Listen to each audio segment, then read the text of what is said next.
At the Harry Maguire effect and that win percentage, the analysis shows that out of any player with 5 or more appearances since Erik Ten Hag took over, Maguire has a better win percentage than any other United player. Let's bring the goalie back into it.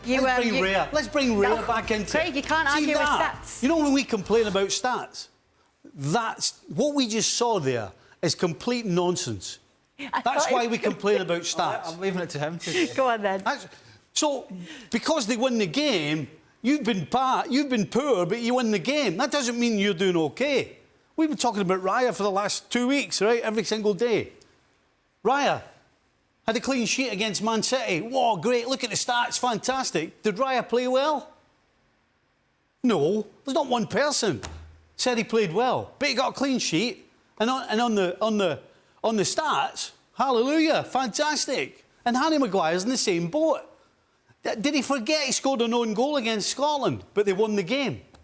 That doesn't count. He's off. So he's talking nonsense. Talking about Manchester United here, Steve. Every single time he stepped on the field recently, he's made a mistake. It's not actually his win percentage, it's his Manchester United's win percentage, and he has what's called teammates.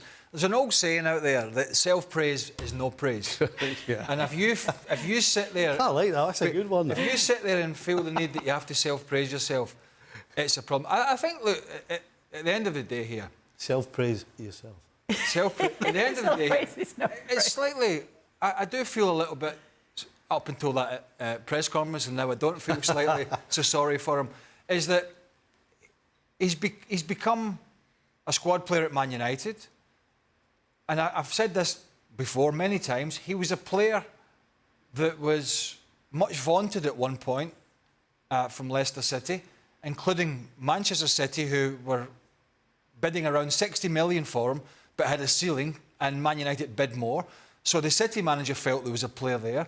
And there is no doubt he has been a good player. But there is also no doubt, no matter what Harry Maguire says, to try and butter up any stats or no stats, is that his game has gone downhill in the last couple of years. Now, he's performed well for England, there's no doubt about that, in the main, bearing in mind he's not been playing. But he's made a lot of mistakes. He's made a lot of mistakes, and that's the reason he's not playing for Manchester United. But as we know, he is the apple of the eye of Gareth Southgate. And it would be hard to criticise him in an England jersey because he's played, what, World Cup semi-final and a European Championship final, whilst he hasn't always been a regular at Man United. It's not bad. I'm just surprised because, Stevie, you're the one who said many times on this show that you can't argue with stats. But not those stats. I believe there was a touch of sarcasm in that. I think there might have been.